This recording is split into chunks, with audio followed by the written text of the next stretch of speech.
You can't go nowhere and be safe. Enough is enough of this. Enough is enough. How do you stop the violence? How do you stop it? It's a question so many people have, one that is top of mind as we near the end of the year, a year filled with violence all across the DMV. Thank you so much for joining us on this DC News Now special, Trauma Beyond the Crime. I'm Lex Juarez. In the next 30 minutes, you're going to hear from victims of violence, people working the front lines to put an end to violence, and people who grew up in cycles of trauma, watching it change their community. I am hurting, I am broken, and I'm never going to give up. Some of these stories might be difficult to watch, and the topic is hard. It's heavy. It's heartbreaking, but it is the reality that so many in our community face day to day, including elected officials. I don't want a city that I love to feel unsafe. We won't tolerate people using guns and killing our children. Across the region, the story is the same. Today, people settle their arguments and settle their disagreements with guns. We're past the point that it's getting out of hand. It's gotten out of hand. Community leaders reacting with confusion and outrage as the amount of violent crime continues to rise in nearly every part of the DMV. In Montgomery County, Maryland, violent crime involving young people increased 95% in recent years. This includes crimes like robbery, aggravated assaults, and rapes. The district is seeing a similar trend with 458 minors arrested for violent crime in the first 9 months of this year alone. And violent crime as a whole up 39%. Crossing into Northern Virginia, Fairfax County is reporting crime increase in recent years, this year trending in the direction of last. Carjackings are becoming a region-wide issue as well, with Fairfax County the only jurisdiction reporting a decrease in that crime. And the rise in crime, and especially crime involving kids and teenagers, has community leaders coming together to find solutions. In the past year, the region worked together on a carjacking task force. Curfews have been put into place in Maryland counties and in the district, and new crime legislation has been brought before city councils. Still, we see the crime, the death continue. And one of the biggest concerns is the long-term impact on kids. Those who grew up in the cycles of violence say it can be easy to fall victim to the pattern, a driving factor in how they choose to live their lives.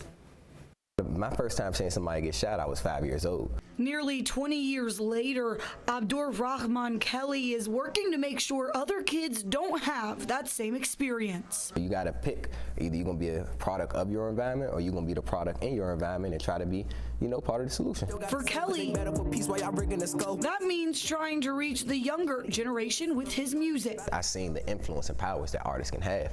We got to find a way to disrupt that whole matrix. It also means volunteering with community organizations and violence interruption programs whenever he can.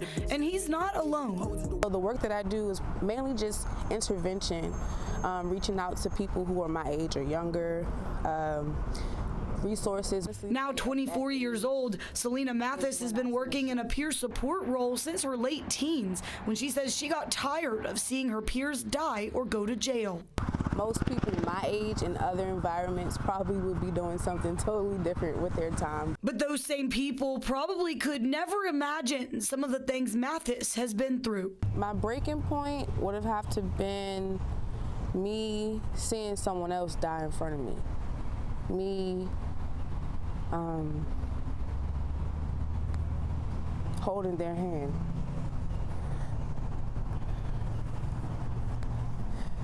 Sorry. Me having people close to me pass away due to violence. It's these memories, these lived experiences that bring motivation to make change. I just really want a normal life back, and I want people around me to know what that feels like. This is like a generational thing, and I feel like the root cause of everything is still, poverty and everything else. While they can't bring the solution alone, they know community is stronger together, and it's important to them for their peers to see them take a stand. Well, across the DMV, there are dozens of organizations doing fulfilling work, connecting the community with resources to combat violence. On your screen here, we're putting up just a few groups that are working to bring change. And as you can see, they tackle not only the violence itself, but various factors that can lead to violence. Mental health help, filling the hunger gap, help with housing, and even just offering a listening ear. And understanding the amount of resources available, the amount of people actively working to make change, that's a big step in creating a better community. One nonprofit advocate focuses on getting to people before they're old enough to seek out those resources themselves. Here's how Cherise Crawford is making an impact on kids early, showing them they have a choice.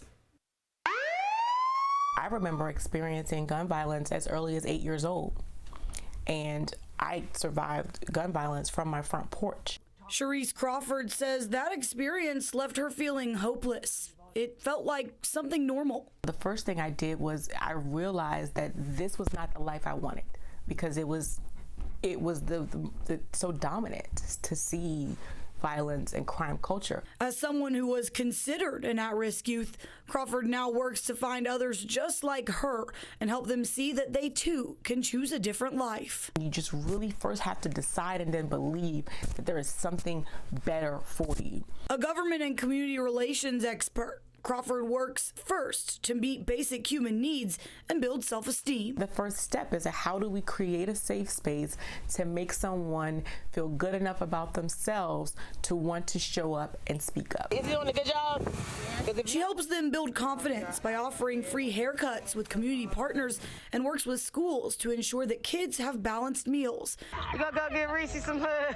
These things make the kids feel seen. Nice. Thank you.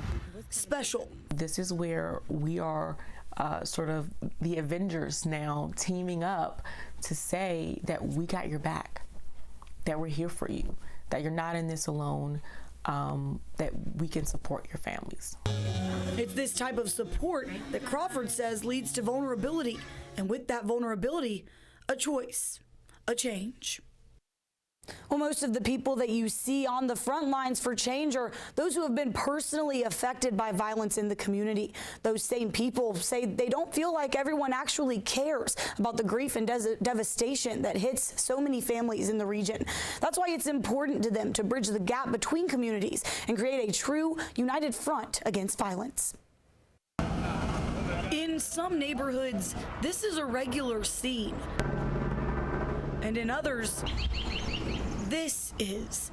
That's why, depending on where you live, you might not spend much time focused on making change in the community. Until violence comes, to Upper Northwest, to Bethesda, to Chevy Chase, people don't care. They really don't. Clinical social worker Brooke Braylove says the lack of care comes from a lack of empathy. They are not fazed by hearing about violence in other parts of the city, which again is a problem. That's something that isn't lost on those who have experienced violence. It makes me feel like we're still separated. If we can't come together on certain issues and empathize with one another, then how are we really moving together as one? So how do you get everyone on the same page?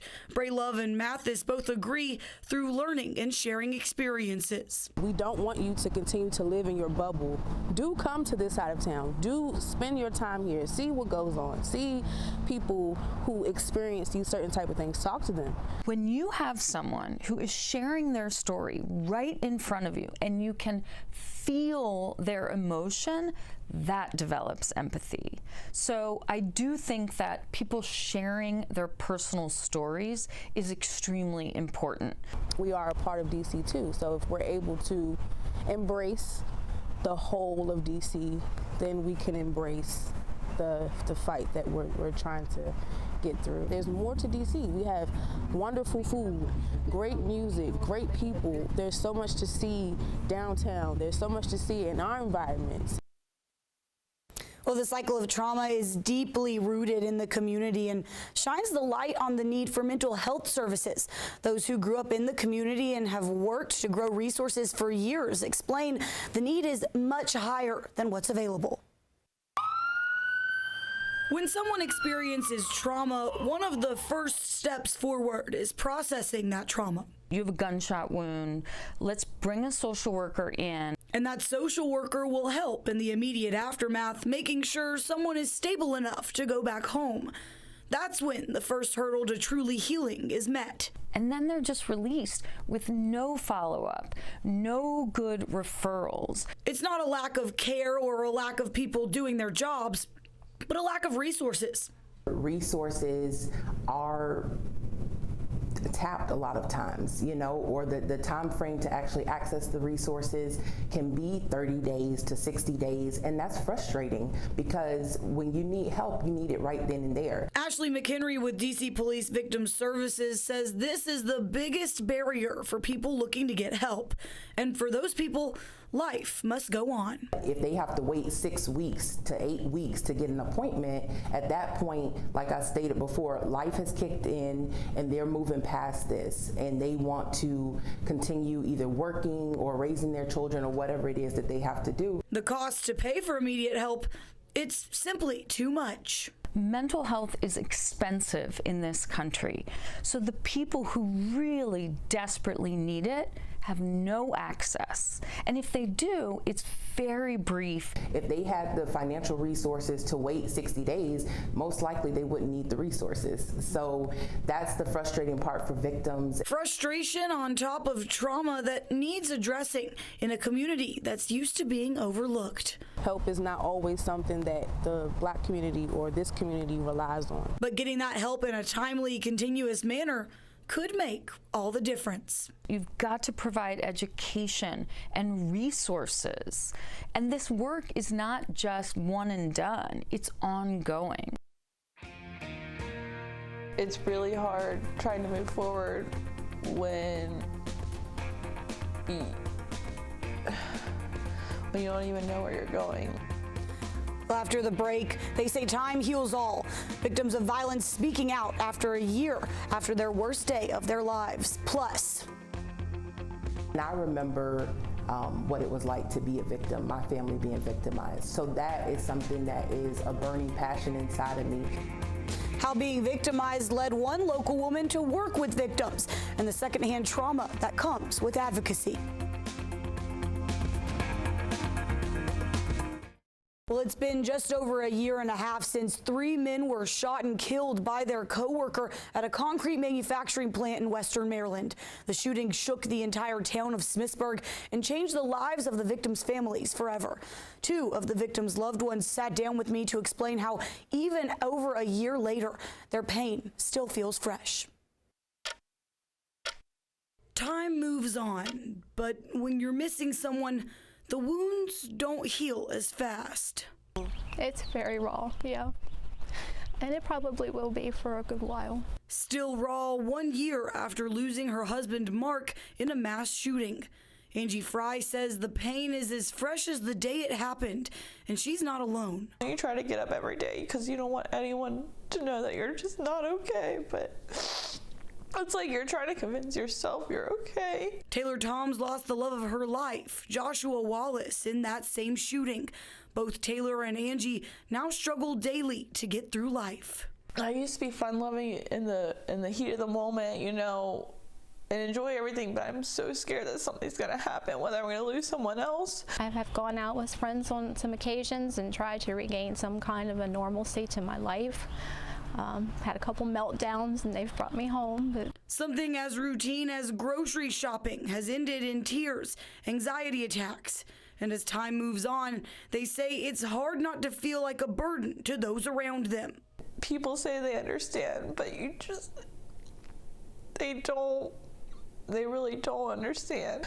You're basically alone, dealing with your own emotions, dealing with your own grieving, because you don't want to burden anyone else with it. For Angie, talking to a therapist has helped. It helps sometimes just to go in and talk to someone who is not judgmental, who knows that I'm not going to be over things quickly. And for Taylor, focusing on work has brought some normalcy. I like doing hair. It brings out my creativity, but I try to keep myself busy as much as I can. But the pain is still there. It's really hard trying to move forward when when you don't even know where you're going. The anxiety is still there. You get up every morning and realize he's still not here. And I don't think it's really set in my mind that he's not coming. And each of them still waiting to wake up from their worst nightmare. And while death certainly has a lasting impact on victims and their loved ones, violence and trauma sticks with people even if there's just a moment where they fear for their lives. As one parent shared with me, her family sees impacts over a year after their oldest child found herself in the crosshairs during a school shooting. Connecticut Avenue, I believe we have an active shooter here. Terror and chaos in the Van Ness neighborhood of Northwest D.C. as a sniper shot 300 rounds of ammo at community members and into a high school. The entire thing live streamed from his point of view. It was like living this dream that was a nightmare. And still, over a year and a half later, Laura Evans's family hasn't completely moved on from the nightmare. Her daughter, afraid even now to put her name in this story. She almost didn't come home that day. She was in the crosshairs. While she didn't get hit, her classmate did. Helped her and used her jacket as a tourniquet around her arm while they were hiding in the theater. Hearing her call me and say, there was glass everywhere raining down on me. There was glass going into my mouth. I have cuts on my arm. After several hours, Evans and her husband got their daughter back safe and sound, but the day still haunts them, and the trauma hits randomly. It was a year later, it was just a few weeks ago, that I crumbled. Having focused on the role of a mom, Evans let her own healing fall to the side. I had so many people say to me, you know, make sure you're taking care of yourself too. And I don't think I appropriately did. The trauma even extends to the younger brothers who had their own breakdowns as the year went on. It's impacted my other kids too. You know, they watched what she went through.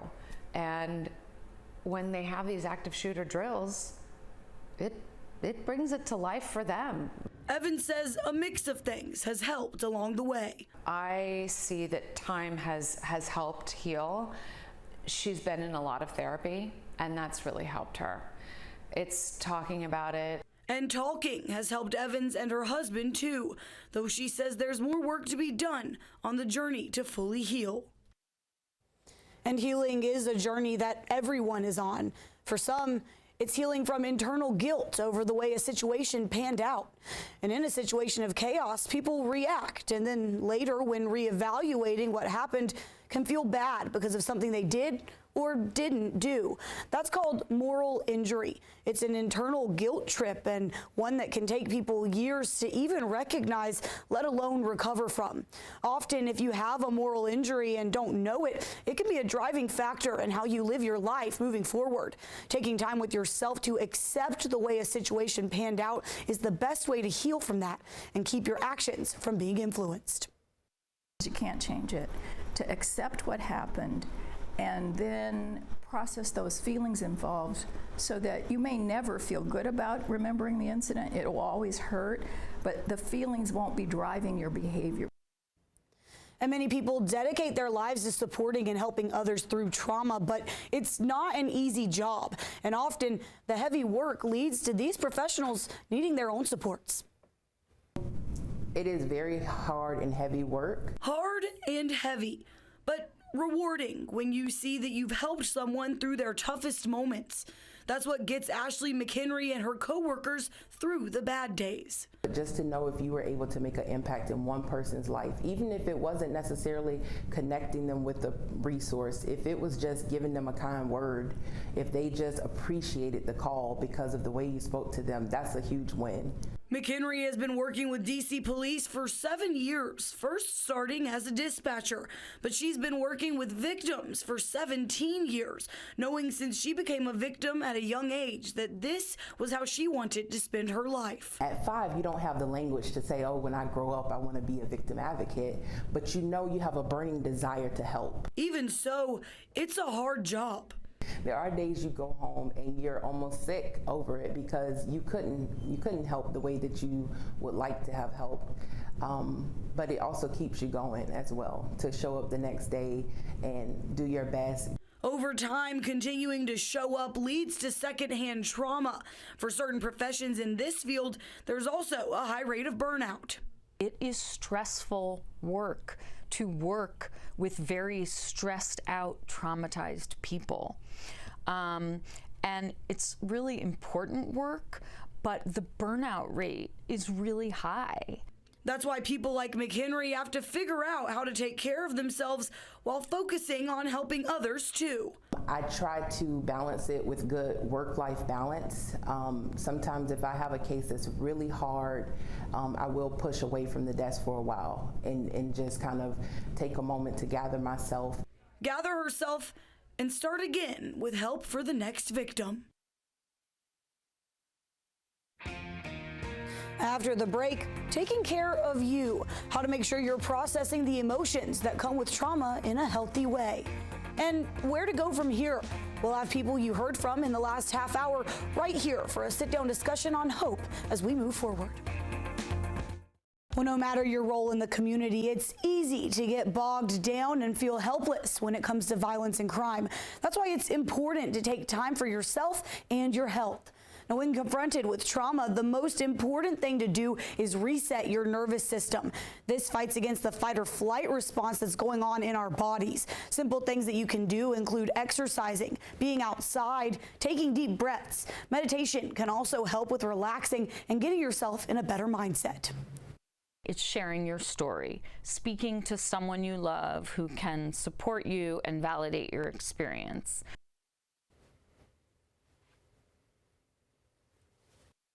And taking care of yourself with those simple techniques is important, but letting your mind focus on points of hope is also key when moving forward. I'm joined now in the studio with three people who you've heard from over the last half hour. Thank you guys so much for joining me to be part of this.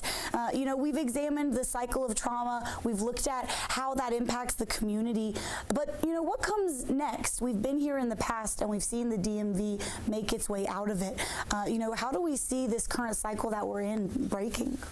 Yeah, I think it's going to take all of us actively working together. We're calling for our community to step in to join us and to helping us build our strategic partnerships and to implement programs and to educate and inform. And that's what we're doing at District Influencers, a part of our partners at the Trigger Project. They've been supportive and we've been able to support their efforts, and looking forward to having more clinical psychologists working with us and more therapists a part of an ecosystem. Looking ahead, as we approach this new year, looking at new opportunities, what makes each of you hopeful in building those partnerships and seeing us, start to break that cycle, and especially as we start this new year? Yeah. Well, personally, it's just been out in the community, and a lot of the youth who people look at as part of the problem, getting there and connecting with them on the basis of showing them they can be part of the solution. When we ask all the time, how will the cycle stop? How do we stop the cycle? And I look at it like it's too many people invested in our miseducation. It's too many people invested in the demise of our communities for us to be expecting the solution to come from the people who are profiting off of the problem. So, like she said, it's going to take community. It's going to take the people who are really in the community to genuinely want better for themselves and be bold enough to step into that direction. As somebody who works with, with people in that mental health space, what kind of makes you hopeful when you're working with them and seeing, as we move forward? Mm-hmm.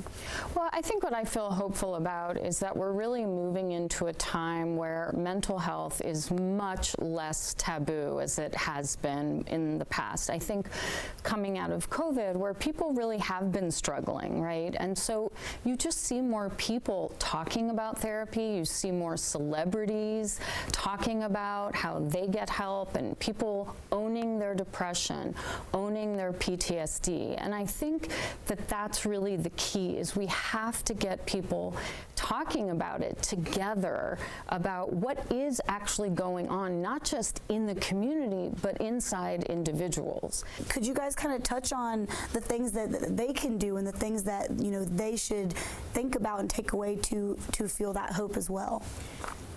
Brooke said something earlier that was so profound to me about how many psychologists and social workers don't even have the capacity to take on new clients. And so that's a call to action for folks who have the capacity, who can take on new clients. And our approach at District Influencers is a family model.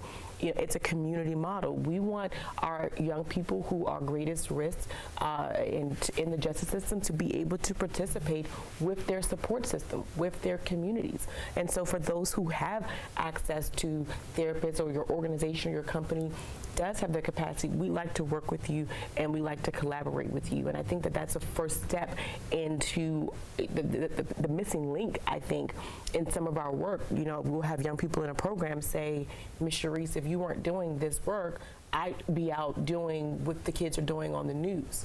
And it's a sobering moment to know that that is how powerful your work is, that it's saving lives in real time, but it's also preventing crime in real time. And so we need all of the resources and all the strategic partnerships that are willing to get involved a part of this. The more we do to help those kids who are not getting into the car or not going there and participating and stuff like that, it don't just come with the resources for them. They need support for the family, because a lot of this stuff is coming from broken home. A lot of the behavior is created in the broken home. So it's like when you able to get mom and dad back into the household and provide them with the resources to actually provide and protect that kid, then he'll be a lot better off. He won't even have that urge to go out there because he knows he's taken care of. So moving forward and looking at all of these more people, and this call for people to come in and to be part of this, that's the real, breaking point that we're hoping to see as we move forward. Absolutely. Okay. Yeah, and I think the other thing, though, is just this idea of taking care of oneself, right? So you have to start with yourself. You have to put your own oxygen mask on before you can help anyone else. And everyone needs to remember that. Okay. Thank you guys so much for joining me, for being part of this, and we're excited to see what comes, forward in the future. And you all are all welcome to District Influencers to be a part of creating safe spaces in every form of human endeavor. And thank you so much for tuning into this DC News Now special, Trauma Beyond the Crime. We hope you walk away from this with a better understanding of what's going on in our community and feel empowered to make a change.